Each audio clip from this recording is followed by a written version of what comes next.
Hello everyone, this is Norm again. Thank you very much for joining again on another episode of our little show here. I hope the day finds you in good health and that all your feathers be fine. We are now at the very end of May 2023, and that finally means that we're entering the time of year where you don't really have to cast about for subjects to talk about, because we are entering into full-on video game news season. This in particular having been kicked off by the PlayStation Showcase this past week. This was a very big deal because PlayStation did not have a showcase last year, the showcase being more or less, in this post-E3 era, what theoretically would have been Sony's E3 press conference. And because this was a big, very kind of important show, I am both pleased and anxious to note that I have a lot to talk about. So, without further ado, let's talk about the PlayStation 2023 Showcase.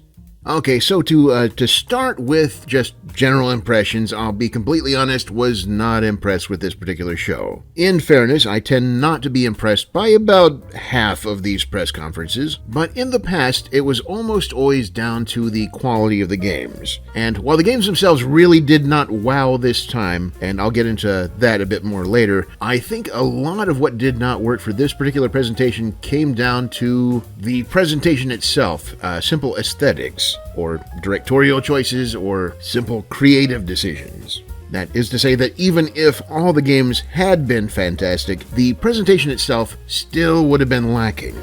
As in recent years, and also with Nintendo's presentations, this was an entirely pre-recorded video presentation, not recorded in front of a live audience, but for the most part, literally just strung along clips of game trailers. And I think partial stop here, Sony needs a live audience. Even if it's just one show a year, if you're going to show off anything good, you kind of need the oohs and ahs from the crowd. This may simply boil down to kind of a COVID-era reaction that makes the non-in-person events seem a bit more desolate, but I don't think that's the entire case. I think for a company like Sony specifically, who is one of the top players in the industry, a company that is out there to sell those blockbusters for their one big show of the year, where they will, for all intents and purposes, be demonstrating the future of their brand, unveiling entertainment properties that will pull in every bit as much as the biggest Hollywood blockbusters, it's just not doing justice to release it in a format that looks like it was made to be watched on your phone. When there is no crowd, when there is no shots of people looking interested, when there are no cheers, there are no jeers, it's not as if that stops you from reacting to the trailers, but at the same time, it becomes a lot easier to be more passive about the experience. It feels less like you're sharing an event and more like you've got the TV on in the other room.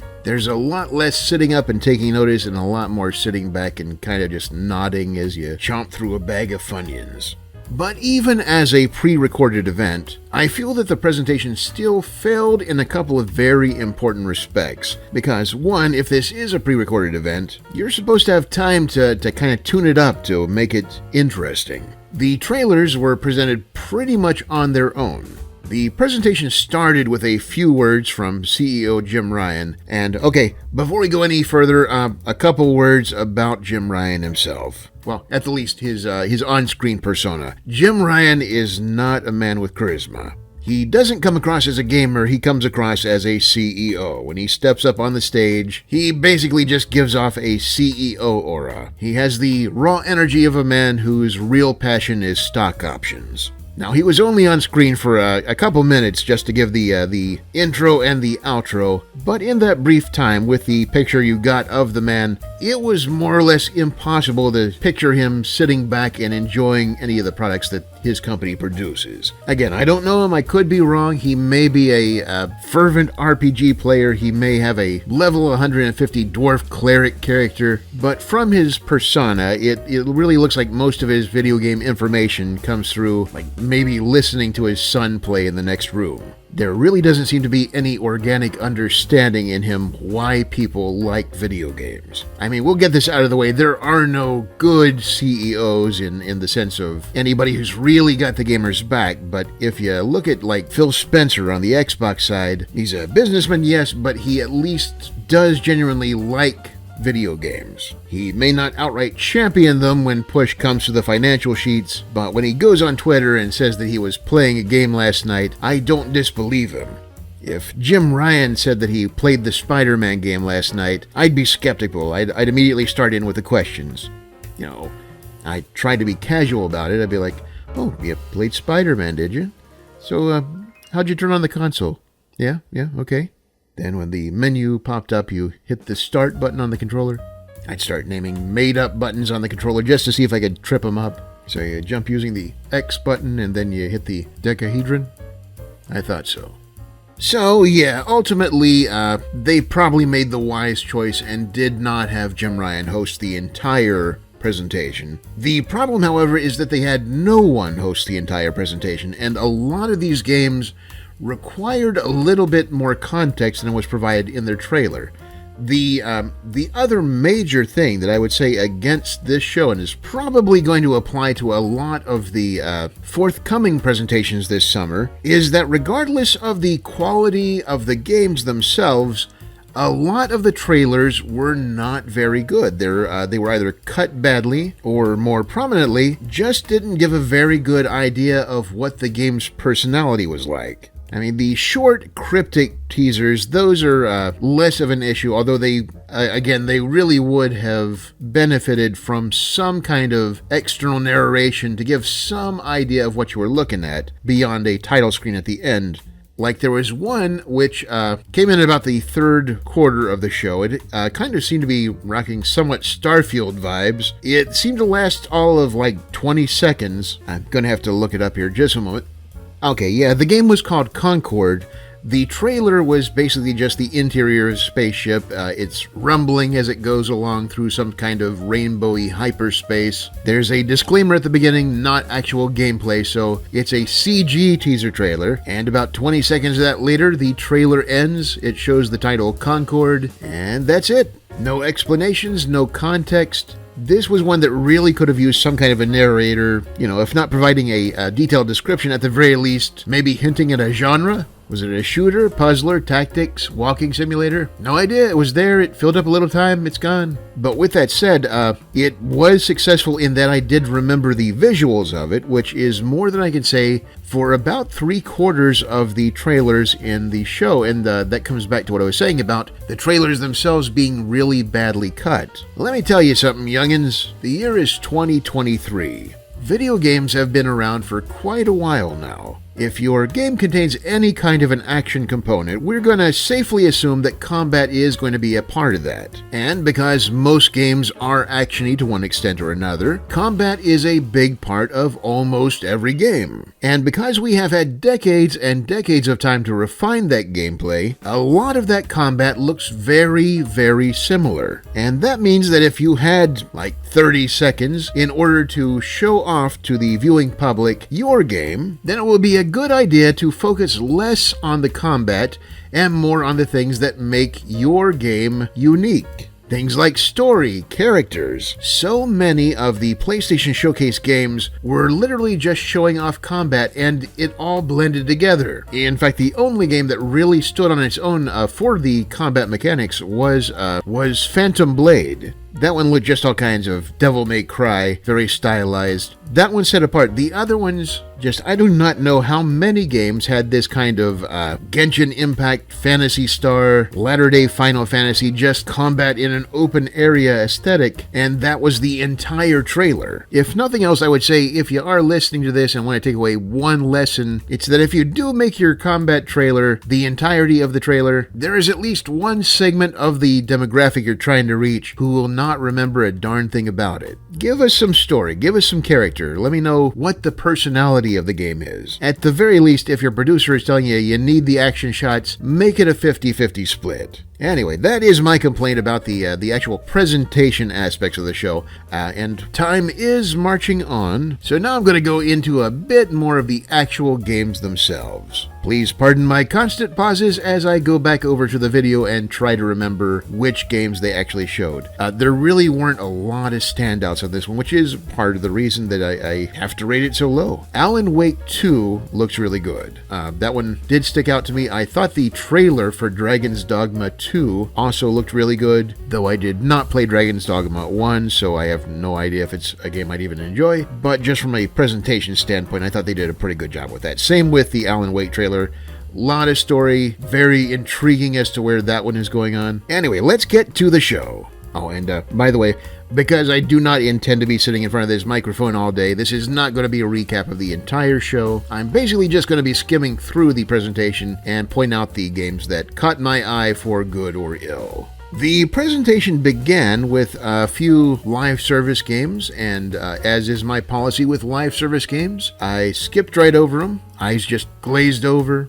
It's a natural defense at this point, I don't even see them. So that part was like a demonstration of that kind of Payday-ish game and fair game and Helldivers 2. If that's your sort of thing, more power to you. The first game of the presentation that actually did catch my eye was Phantom Blade Zero. The aesthetics remain a little too dark for my taste, but I did find the combat intriguing.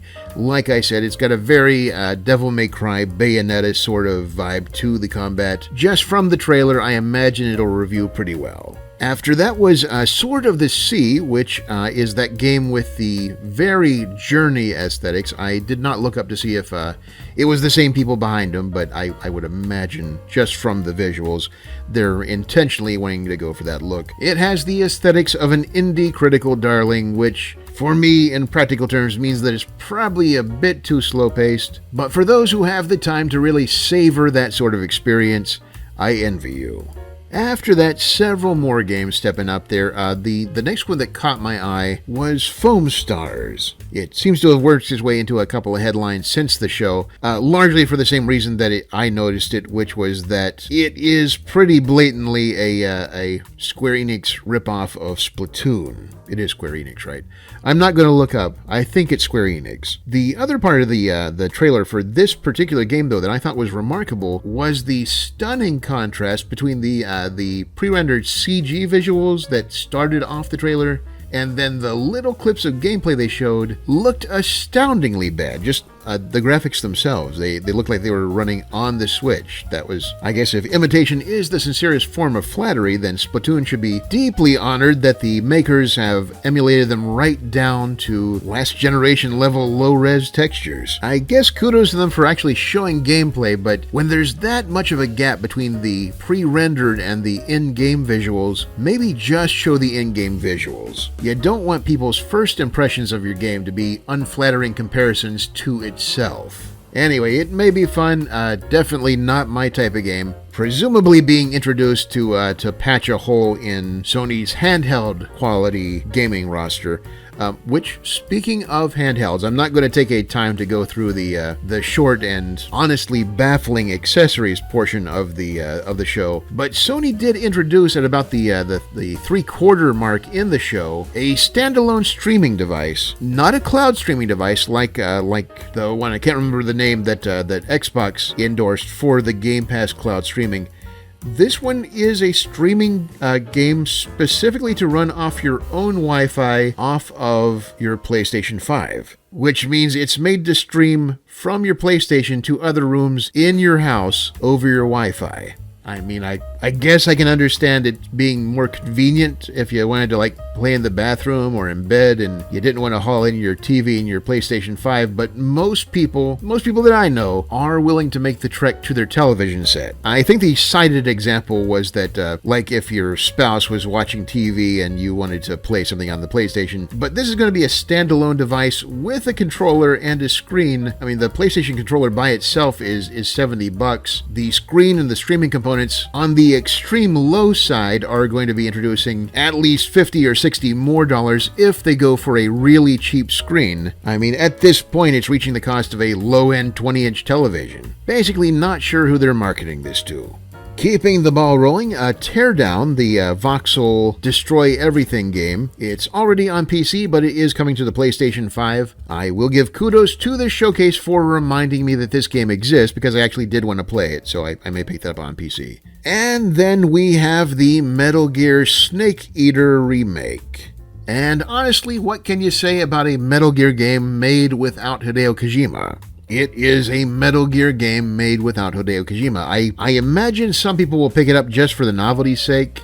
But Konami being the company that Konami is now, I can't think of any scenario where they will successfully revive the Metal Gear franchise. This is one where they really just have to take the L and sell the property to a different company. Xbox, Sony, somebody who would be willing to bring Kojima back on, even in a advisory capacity, not even necessarily in the director role. But I can't imagine a lot of people who actually know what Metal Gear is having any great enthusiasm for a Metal Gear made without Kojima's blessing.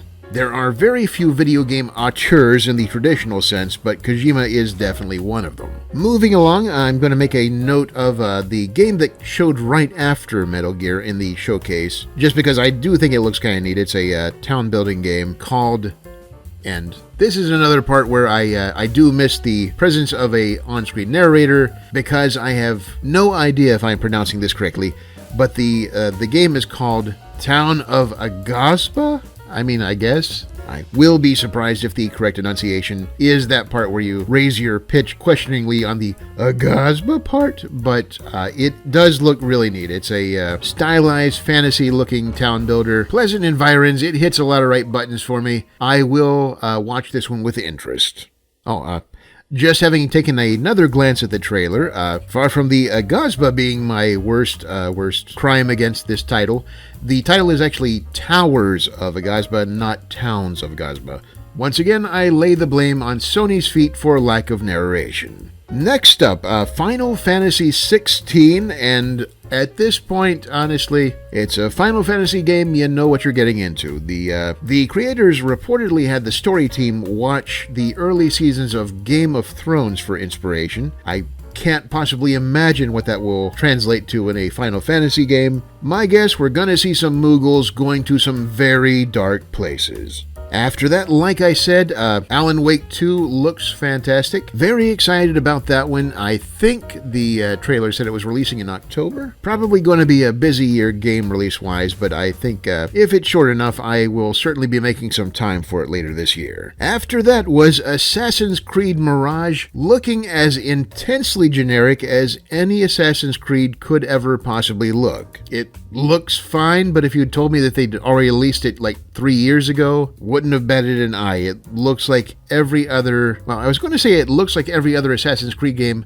It doesn't. It looks like what you think an Assassin's Creed game will look like. It is immediately identifiable and bland as tapioca. With that said, I actually am going to single out Ubisoft for some very backhanded praise right here, because in this era of games taking, at minimum 3 years, 5 years, we're seeing 6 years kind of become the norm for AAA development cycles. Ubisoft has remained committed to pooping out games at a constant rate for decades now. They're not mold breakers, they're not visionaries, they are clearly motivated more by a consistent revenue stream than any kind of artistry, but they have continued to put out full single-player games, and these are fairly content-rich games on a regular basis. People dinged the last Far Cry game because it was too samey with all the other Far Cry games, and granted, but at the same time, sometimes a McDonald's hamburger is what you want. And more to the point, they at least have not turned everything live service.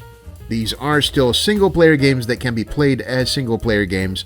That alone is almost admirable in this day and age. Okay, moving along. Street Fighter 6, obviously not a PlayStation exclusive.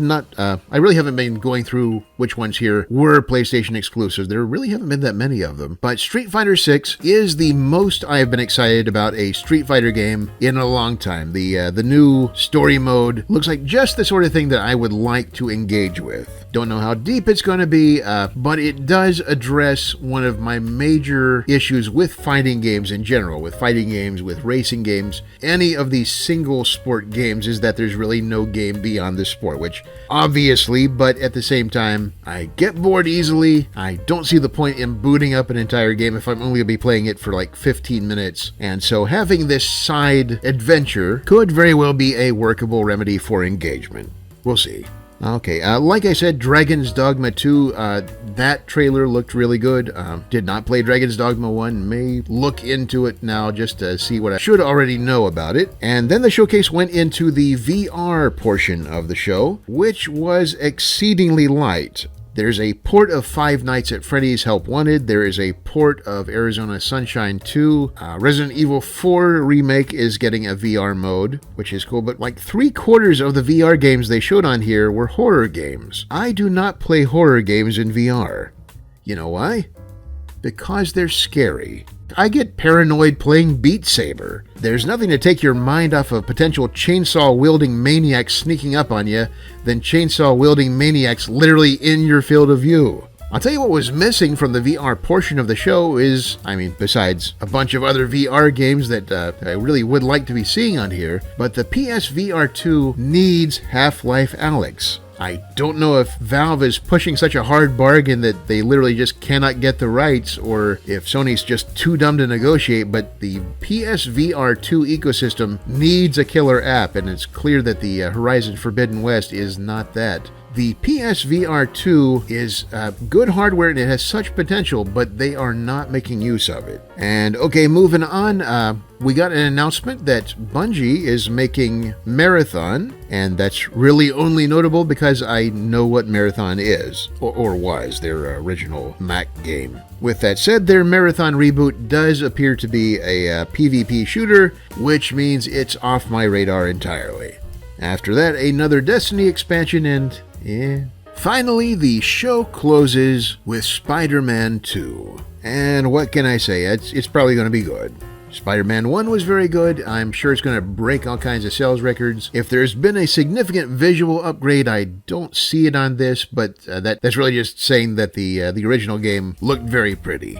The current one looks fine. Apparently they're going to be doing switching between characters. Spider-Man's black symbiote Venom suit is in play now. They managed to bring Kraven the Hunter in without making him look completely stupid while still maintaining his giant furry coat. And that is, that's the show. Like I said, not one of their best. What surprises there were really did not grab me. I think, again, a lot of the problem with this presentation was the presentation itself. I think that several of these games, if packaged, if given a better introduction, giving the audience some kind of context as to what they were seeing and why they should be excited, I imagine even with the same games, this show would have gone over better. Hopefully, the Xbox Showcase, which is going to have a live audience, I understand, will be able to turn Sony's failure into their advantage, and more importantly, to the audience's interest. Okay, anyway, I think that is just about all the time I have for today. I apologize that I do not have any exciting trivia for you today. I did actually look, because I was planning to give you a bit of exciting trivia about PlayStation CEO Jim Ryan. It turns out there isn't any. Like, you try to find any kind of a bio on him, and it is exactly what you would expect. Rich guy heading several companies. Get a hobby, Jim Ryan. Anyway, I thank you all very much for making it all the way to the end of the video here. If you enjoyed this video and would like to see more, be sure to subscribe and like and leave a comment. I'm very interested to see what our listening public here thought of the showcase. See if my thoughts are in line with the fan base here. If you want to go above and beyond, you can support this show and our other endeavors, cartoons, video games. You can support those directly on our Patreon. The link is in the description. Otherwise, I hope you have a fantastic day. You'll join me for the rest of the video game news season, and I will see you all in the next episode. Y'all take care. Norm away. Like the video gamers? We have more such wonders to show you, and all you have to do is subscribe and hit the notifications button. You don't have to. Also, consider becoming a patron by following the link to our Patreon page, where we turn your cash into videos, comics, and games using the darkest of dark magics. But mostly just cash.